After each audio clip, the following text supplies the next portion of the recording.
everyone! For today's video is papakita ko sa inyo kung ano mga preparation ko and ano yung mga ginawa na gifts for the SPED children. Or before the interview is sobrang rush kami.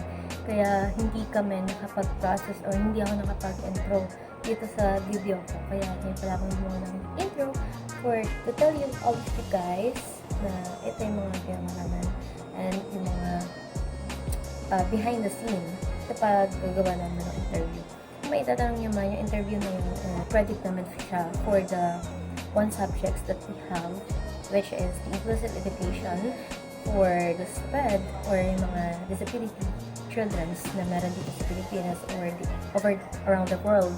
Kaya, ayun, pinag-aaralan namin or nag-interview kami para magkaroon kami ng knowledge how to handle them, yung sa mga teacher, paano nila yung nabibigyan ng mga strategies, paano nila na-handle yung mga students na may disability. So, nakakabilab lang din sa mga sagot ay nagkaroon kami ng knowledge about that. So, panoorin nyo na lang kung ano yung mga naging sagot ni Teacher Jake. And I hope you like the video that we make for this special, especially for this special education. So, yan guys, gagawin ko pa yan. Yung isa-isa ko rin kasi. So, ito yung mga gagawin nating pambalot for bibigay natin. For the SPED children's, ayan. Then, bumili rin ako kanina ng mga balot, mga biscuits, para kahit hindi candies ang mailagay natin, may mga biscuits silang makain and ayun, hindi masira ang kanilang ngipin.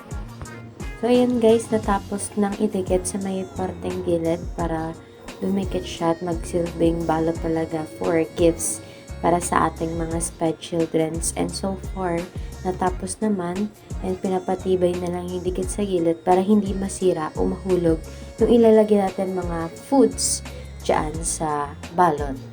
Ilang hours ko din siyang iniwan para mas okay at mas matibay yung dikit niya sa gilid. And marami din akong ginawa para lahat ng mga students is mabigyan. And then guys, bubuksan na natin yung mga foods na binili natin sa store para ilagay natin sa balot.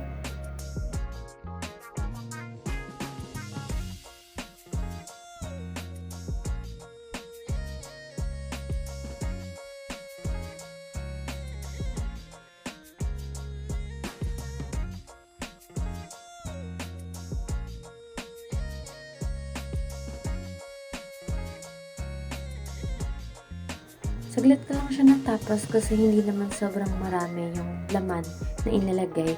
Pero so far, puno pa rin yung mga lalagyan or yung mga foods na ibibigay natin for students.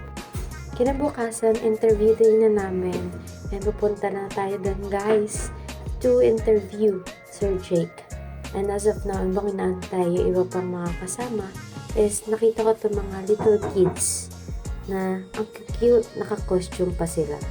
Papunta na tayo ng room guys to interview Sir Jake and dala-dala natin yung mga gifts for students. Nasa loob na kami ng room yan, inaantay lang namin si Sir Jake kasi binigyan rin namin siya ng questions that we have for our interview. And after the interview, ay nagkaroon lang kami ng picture for the memories and documentation for our vlog or our project for inclusive education. So, thank you ulit Sir Jake sa pagpayag ng interview sa amin. So, after the interview that we have from Sir Jake, umuwi na rin kami yan. And itong upload or yung whole video na interview is in-upload ko na last time. So, papakita ko sa inyo guys. Ito siya. Tadang! Ayan. So, kung gusto niyo mapanood yung interview or gusto niyo magkaroon ng knowledge sa SPED, panoorin niyo lang yun guys. So guys, pauwi na kami niya yan. Daming students.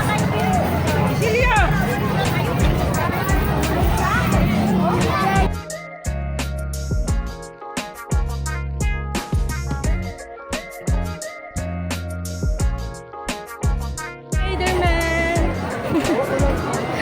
Ang cute. Sobrang haggard.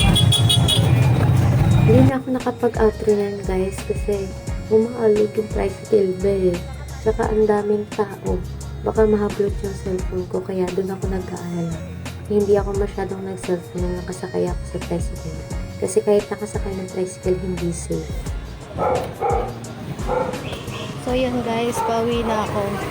Galing sa pag-interview. Naglakad lang ako pauwi. Sobrang init. Nakakapagod.